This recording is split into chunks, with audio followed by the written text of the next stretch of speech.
Ailton Gontoff, jornalista, cronista e diretor do site Coroa à Metade. O que é isso, Ailton? Primeiro, é um prazer estar aqui. Assisti a muitas entrevistas tuas, assim, acho leves, ricas, sobre o site. É um site voltado para o público maduro, a partir de 40 anos. É um site de namoro, para as pessoas que já se separaram, que são divorciadas, viúvas, solteiras e acreditam que o bom da vida é compartilhar os bons momentos a dois. E é um site voltado para o público maduro só. Não é como aqueles que tem gente de 20 anos, de 30 anos, a partir dos 40. Quer dizer, acabando com o trocadilho, com a graça da coisa, é um site para coroas que procuram a cara metade, é isso? Isso mesmo, isso. Muita gente, quando se separa, fala assim, nunca mais quero casar. Mas tem uma frase que fala que o segundo casamento é o triunfo da esperança sobre a experiência. Então, depois de um certo tempo, você fala, vale a pena encontrar alguém e eu quero ser feliz de novo. Muito bom. E falando em experiência, a criação do site foi inspirada na tua experiência pessoal, é isso? Foi, e com duas coisas principais. Eu tinha me separado aos 43 anos e mesmo sem ser tímido, eu por 2 anos vivenciei todas essas experiências difíceis de uma pessoa mais velha. Você não está na faculdade, você não tem aquelas turmas enormes, então assim, onde que você vai encontrar alguém? Mas como eu casei depois de 2 anos, deixei essa experiência adormecida. Daí, há uns 3 anos e meio, eu fui numa festa que é possível graças ao Facebook, de amigos que não se encontravam há 30 anos. E nessa festa encontrei velhos amigos, velhas amigas, e 60% separado, viúvo, divorciado. E assim, as pessoas falam, poxa, mulher para passar uma noite, uma semana, eu tenho um monte. É fácil. Companhia eu tenho, companheiro não. Companheira não.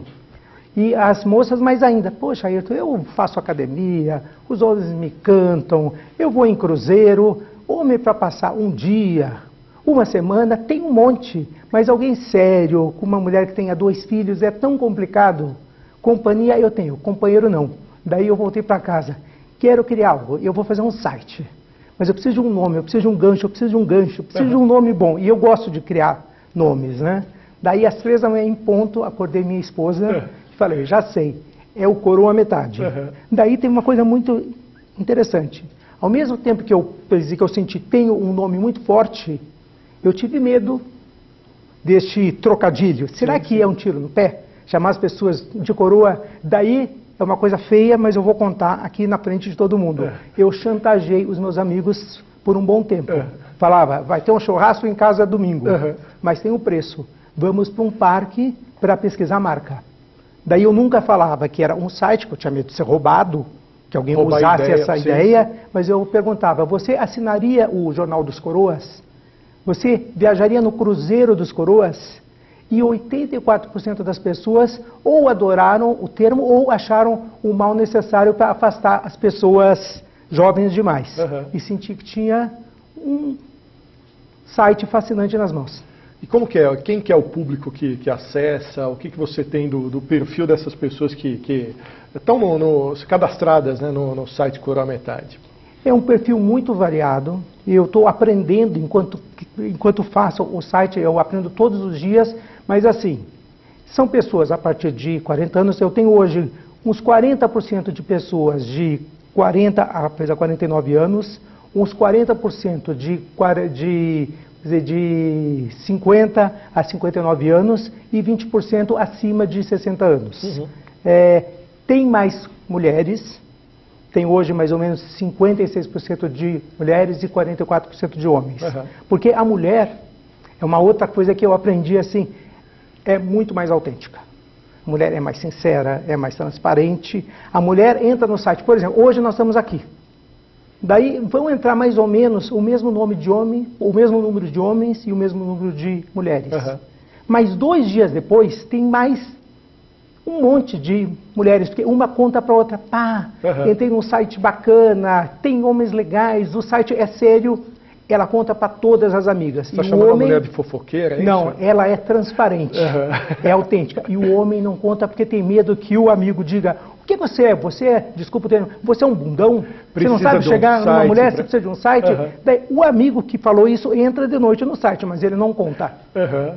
Né? É mais ou menos isso. Existem pessoas de vários níveis culturais, tem uns 42% de pessoas formadas, pessoas de todas religiões, de todas as faixas etárias. Agora, esquece aquela história que as pessoas que estão num site são tímidas, têm algum problema social, assim, ou uma timidez exacerbada, ou assim, feias pelo padrão geral. São todos os tipos. É aquela mulher de 42 anos, que tem um filho de 3 e outro de 5. Sim. Falou assim, puxa, eu não tenho tempo, não tenho dinheiro, não quero deixar meus filhos sozinhos. Então, assim, eu quero alguém parecido comigo e cansei de estar indo para a noite. Ou aquele homem que mora numa cidade pequena, como aconteceu há pouco tempo, um homem de uma cidade em São Paulo, que falou assim, eu saí com quase todas as mulheres aqui da cidade. Mas assim, eu gosto do Chico e elas gostam de pagode. Eu gosto de comida japonesa e elas de fast food. Então eu procuro alguém mais parecido. E entra no site não como a única alternativa, mas como uma das alternativas. Pessoas que podem até sair para dançar, têm amigos, frequentam, fazem viagens e tem no site mais uma opção. E não sai caçando, não sai atirando para todo lado, já vai buscar o perfil daquilo que quer, que se enquadra o que ele pretende para a vida dele ou o que ela pretende para a vida dela. É isso. Existe também no site pessoas que saem caçando e dão tiro para tudo que é lado. Mas, a princípio, quando você entra num site que chama Coroa Metade, você tem um foco um pouco maior e uma tendência a atrair pessoas mais sérias. Agora, existem também pessoas que mandam a mesma mensagem para toda a mulherada. E dá certo? Não? Saíram compromissos daí sérios desse... E eu estou com 32 casamentos dos avisados, porque tem pessoas que saem e não falam o porquê. Né? E eu falo em todas as entrevistas, e eu vou falar hoje novamente, virou um pouco de marketing e ao mesmo tempo é totalmente sincero, que eu sou um dos poucos empresários que festeja a cada cliente que perde, que é muito emocionante. Assim, quando alguém manda alguma mensagem, vou sair do site porque estou casando, tem muitas histórias. Há poucos dias eu fui numa casa de um casal que falou, queremos te receber. Daí chegamos lá, eles estão servindo uns canapés e ela falou assim, sabia, você diz em todas as entrevistas que você une casais, mas você não une casais. Eu pensei, como assim? Acho que ela vai falar que Deus o une, deve ser super religiosa. Como assim? Vem aqui. Abriu a porta de uma outra sala, tinha várias crianças brincando e ela falou, aqui são os meus filhos e são os filhos dele. Você não une casais, você une famílias. Muito bom. Daí a minha esposa já olhou para o lado, porque eu choro sempre. Eu tento me controlar, faço aquela coisa assim, e não consigo. A minha esposa até uma denúncia, ela faz bullying. Estamos vendo filme, desenho animado, qualquer cena triste, ela não olha mais para o filme. Ela olha para o lado. Já sabe que vai ter motivo. Sabe que vai ter. Daí eu falo, para que está me constrangendo. Então, mas é muito bonito. Ayrton, eu vou ter que partir para esse assunto do bullying, não tem jeito. Você é gaúcho, você é gremista, você fala que chora por qualquer coisa, queria que você entrasse em outro assunto, você teve um problema aí de gagueira, que superou isso, mas vítima de bullying você não tem como. Como que você superou isso, fugiu desse momento tão agradável? Eu acho esquisita a tua pergunta, porque você fala de qualidades, que é ser gaúcho, que é ser gremista, né, e põe um problema físico, depois que é uma coisa bacana que se fale. Né? Eu sou muito gremista, né? Eu sou de um time que é campeão brasileiro, da Copa do Brasil, é campeão do mundo, da Libertadores, que tem histórias heróicas, que tem um orgulho de assim, ter uma história épica até na segunda divisão. Ganhar com 7 jogadores é o fato único em todo mundo, aquela história da Batalha dos Aflitos. Né? E assim, e o Sul, nós gaúchos, sempre temos uma pergunta bacana que é assim, sabe por que Deus fez o mundo em apenas 6 dias? Não. Precisava do resto do ano para caprichar no Rio Grande. Adoro ser gaúcho, adoro ser brasileiro, adoro todos os estados, né? Lógico que foi uma brincadeira, mas eu me permito como corintiano e paulista, tinha que fazer essa piada, não tem jeito. Mas tem muito pouco bullying em termos de piadas sobre gaúchos. Assim. Gaúchos, você acha que tem? Começou Depois eu te conto algumas. Antes falavam sobre pelotense, e hoje, depois, eu acho que foi depois do Chico Anísio, aquela história da cueca de couro, cuecão de couro e tal, eu acho que começou lá, mas muito pouco. Agora, estranho é que as mulheres não fazem piada. Os homens fazem. As mulheres olham para os gaúchos e os homens fazem piada, como o próprio Raí. Os homens brincavam e as mulheres olhavam. Então, assim, não que tenha qualquer comparação, né, mas assim, mas essa que é a história. As mulheres gostam dos gaúchos, né? Tá bom. Agora, falando sério, vamos entrar nessa questão da gagueira. Eu não fui gago, eu sou gago. Eu não superei, eu convivo com a gagueira. Mas você controla, quer dizer... O que é a gagueira? Existem pessoas nervosas que gaguejam.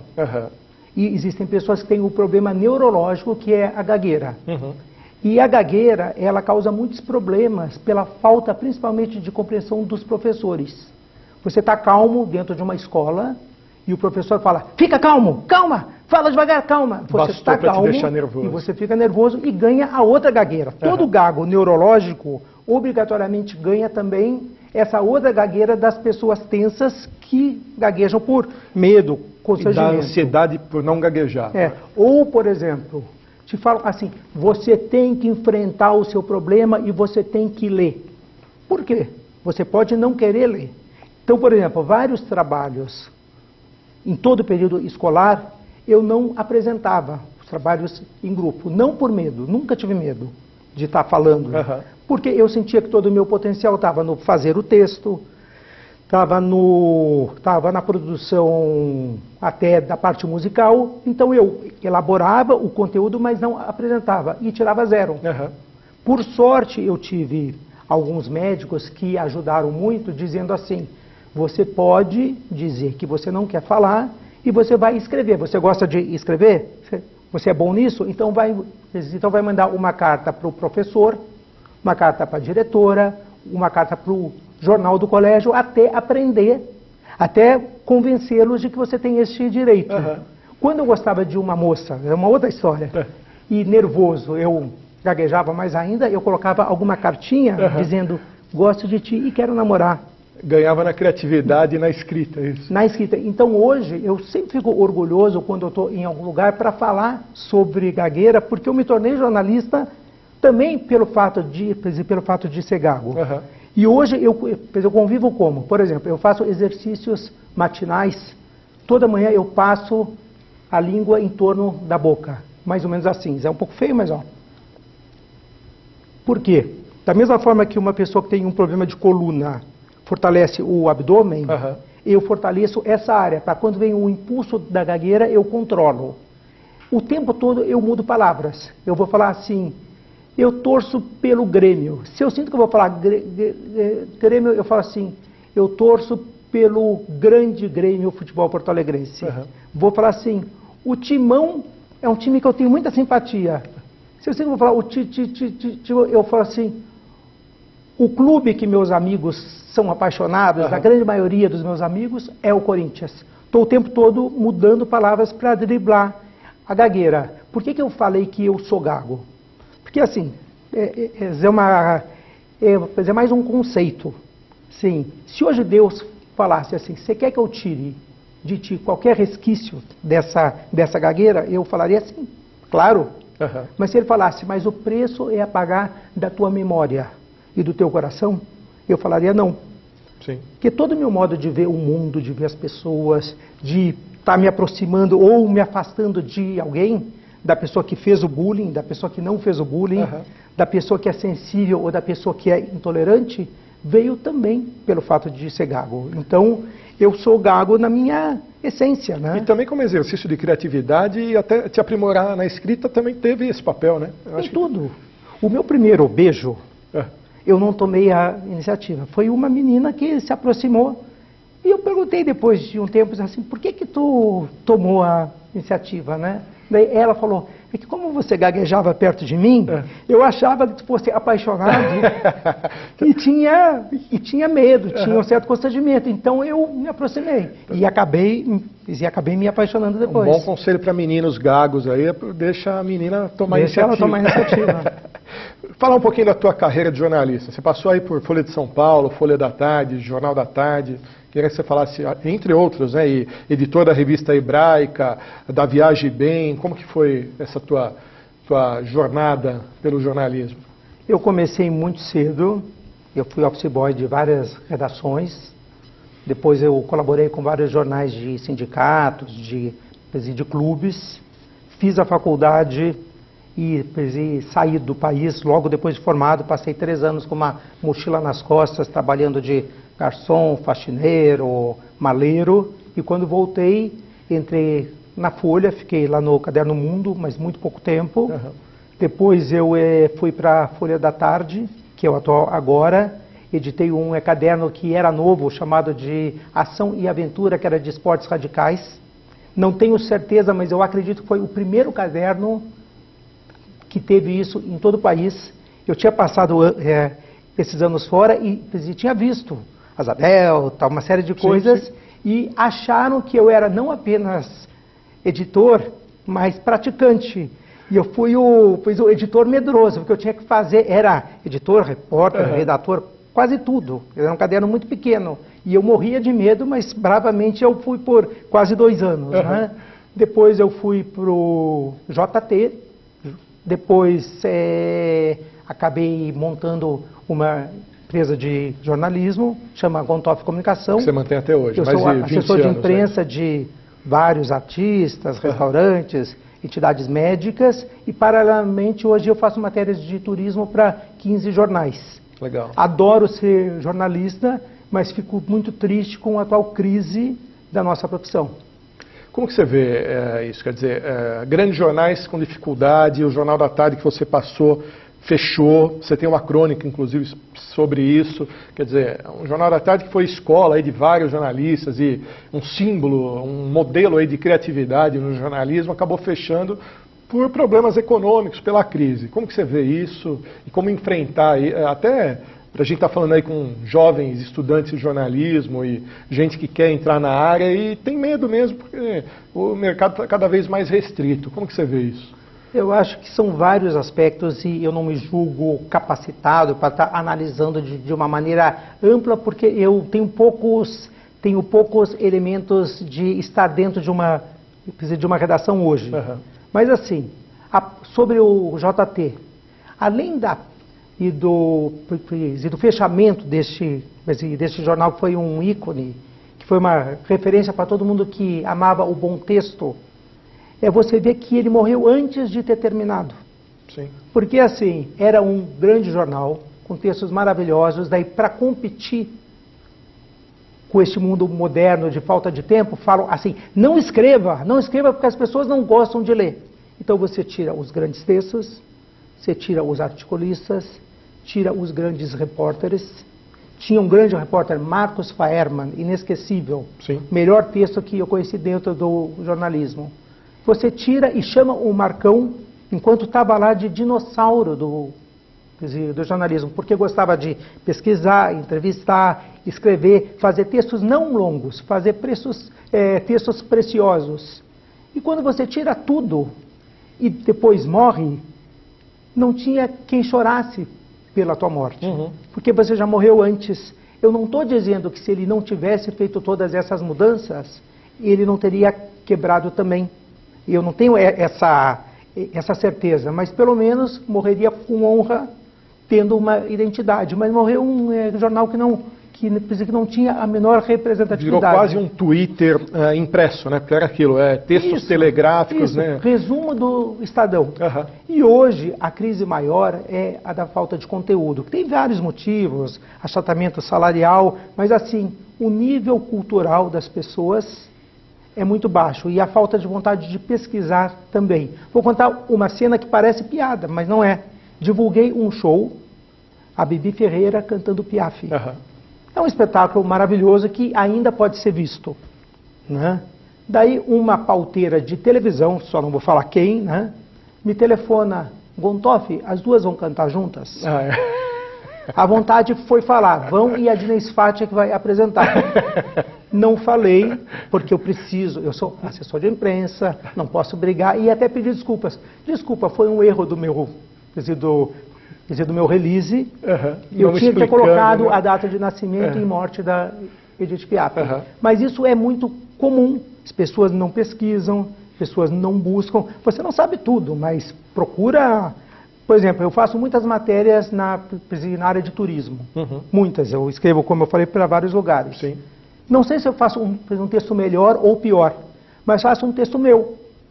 Entrevisto, procuro, com conteúdo, com informação. Tento ver detalhes, e você vê 15 jornalistas convidados viajando juntos e textos padronizados quase iguais. Para que você viajou, então? Sim. É uma mistura de preguiça, de às vezes também saber que textos longos vão ser cortados, mas basicamente de falta de vontade de se informar. Então você pode ler antes da viagem, na hora você pode, em vez de estar só pondo foto no Facebook, você observa o rosto das pessoas, os detalhes de todas as coisas, né? É mais ou menos isso. E hoje, falta de conteúdo. A assessoria de imprensa, lógico que você não vai falar contra a assessoria de imprensa, você tem uma, mas aí a crítica é ao jornalismo preguiçoso. Deixou de produzir texto também, né? A assessoria manda e eu publico o release do jeito que a assessoria mandou, né? Isso é muito ruim também, né? É isso que você falou, quer dizer, o texto padronizado e óbvio que vai ser o interesse teu, da tua empresa, em divulgar aquela informação que te convém e não uma apuração jornalística, né? Então, a pobreza da apuração jornalística, e você como jornalista, e não só como assessor de imprensa, acho que sente isso também, né? Eu encaro o ser assessor como ser jornalista também. Lógico. Então, eu nunca falo assim, não, jornalista e o assessor. Está de um lado e outro do balcão. Mas isso. Eu sempre digo assim, o jornalista de redação, o jornalista de assessoria. Sim. Mas assim, além de não apurar, o jornalista de redação recebe algo de outro profissional que é fraquíssimo também. Sim. Geralmente, também algum estagiário com pouca experiência entrou em uma empresa de assessoria, mandou um texto mal feito, interessado em exaltar apenas a virtude do seu cliente. Ele não checa nada. E fica uma coisa ruim, né? Adjetivada, uma coisa pobre de texto. E mesmo assim, informações. Informações, você tem que checar. Eu procuro ter bons clientes, a Gontoff Comunicação, e sempre falar o que aconteceu. Você não pode falar assim, estou tomando champanhe. Eu estou tomando água e é muito bom também. Agora, você coloca assim, uma série, a melhor banda do mundo vai se apresentar amanhã no bar tal. E como passa isso, né? Então, é uma mistura, mas eu vou falar novamente. O principal motivo hoje, que afeta não apenas o jornalismo, é a falta de cultura, a falta de pesquisa, o imediatismo, que você vê no site isso. Né? As pessoas hoje têm buscas muito rápidas e pouca preocupação com a qualidade, com o aprofundamento. Mastigado e rápido, e fica difícil também. Né? Voltando para o site, o Erich Fromm tem uma obra antiga que ele fala A Arte de Amar. Que ele fala que tem o carro do ano, a viagem do ano, o namoro do ano, a mulher do ano, e eu sinto muito isso. As pessoas, às vezes, assim, querem consumir, e quando consegue, até na área afetiva, na hora que consegue, já não se sente feliz, porque precisa de uma nova conquista. Sim. É um problema grave hoje, né? Tem que partir para outra, né? Não é mais a moda, não é mais essa, o coisa que te atrai já mudou, já. Isso mesmo.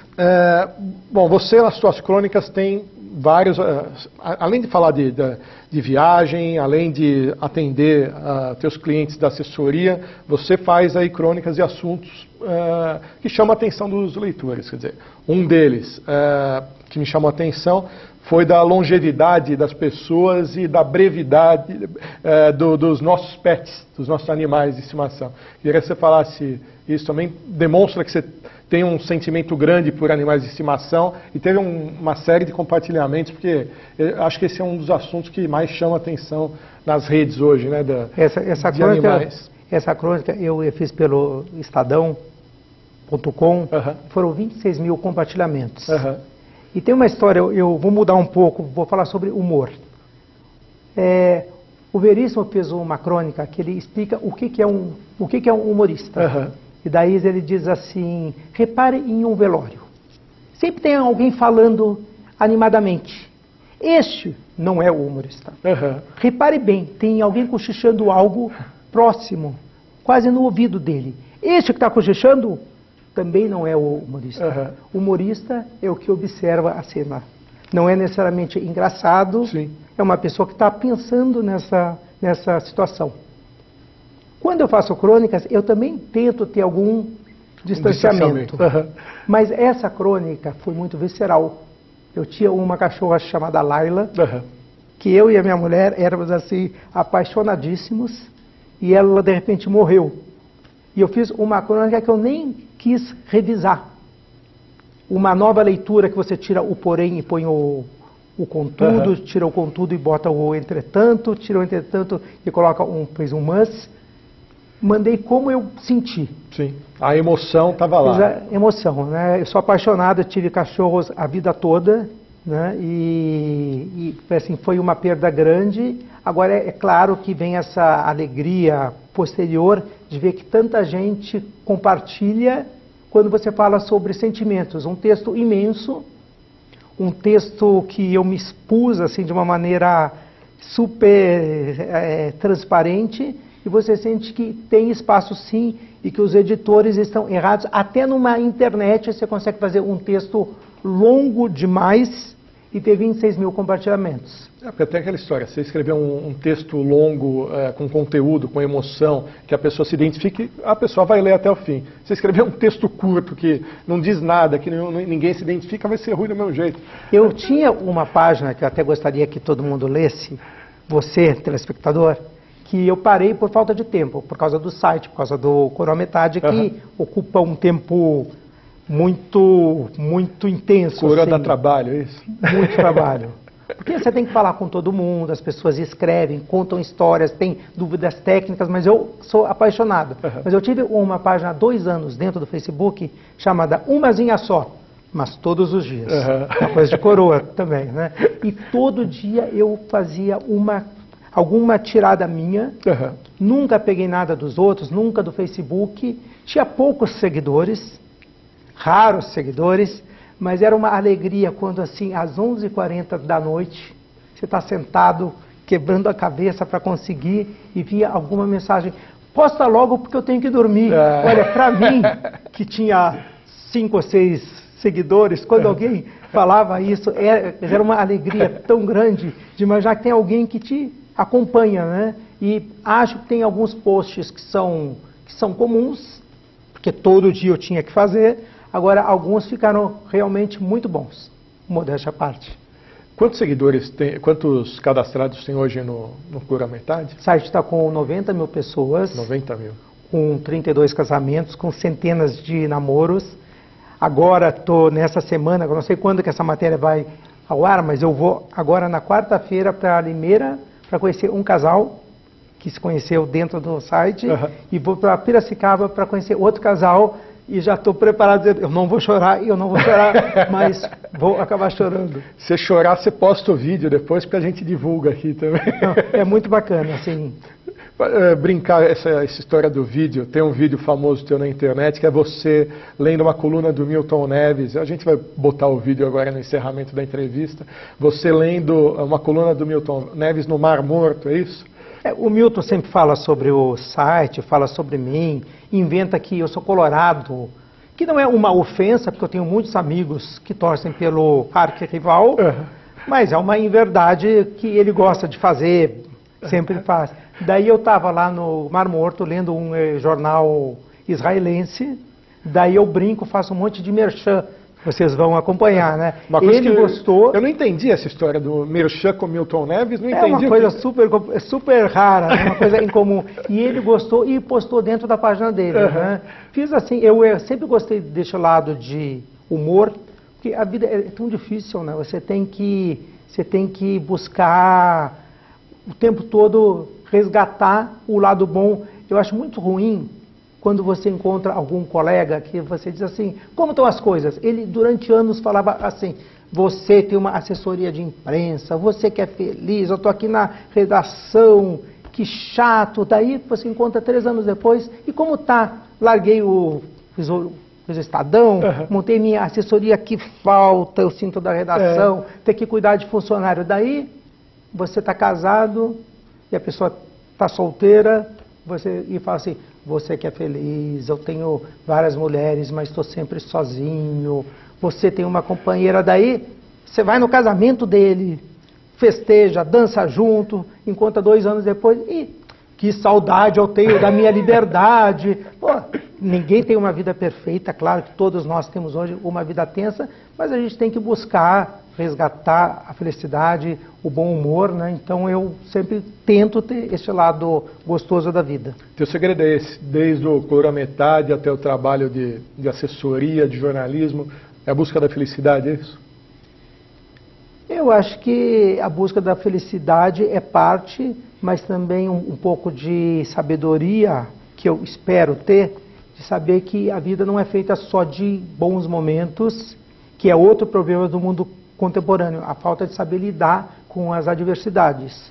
Então, assim, até dentro do site, por exemplo, eu adoro falar sobre o site, adoro contar os seus feitos, mas assim, quando falam relacionamento virtual, eu sempre fico incomodado, porque não é virtual, o meio é virtual. Sim. O que vale continua sendo o encontro pessoal, a hora do beijo, do olhar, do toque, do cheiro, a pegada, a energia. Então, assim, é muito fácil você falar assim, eu sou um homem muito atento, sempre ouço o que a minha esposa quer falar. Ontem a minha mulher entrou na sala e eu falei, eu tô vendo o Grenal, pô! Né? Então, assim, essa hora do cotidiano, essa hora dos momentos brilhantes, dos momentos de dificuldade, dos momentos de mau humor são tão fundamentais quanto os momentos de júbilo, né? Então, espero conseguir buscar a felicidade e aceitar os tantos momentos difíceis que temos na vida, né? É isso. Ailton Gontoff, agradeço a sua presença. A íntegra da entrevista é em programadiferente.com. Muito obrigado. Eu é que agradeço pelo convite. Obrigado.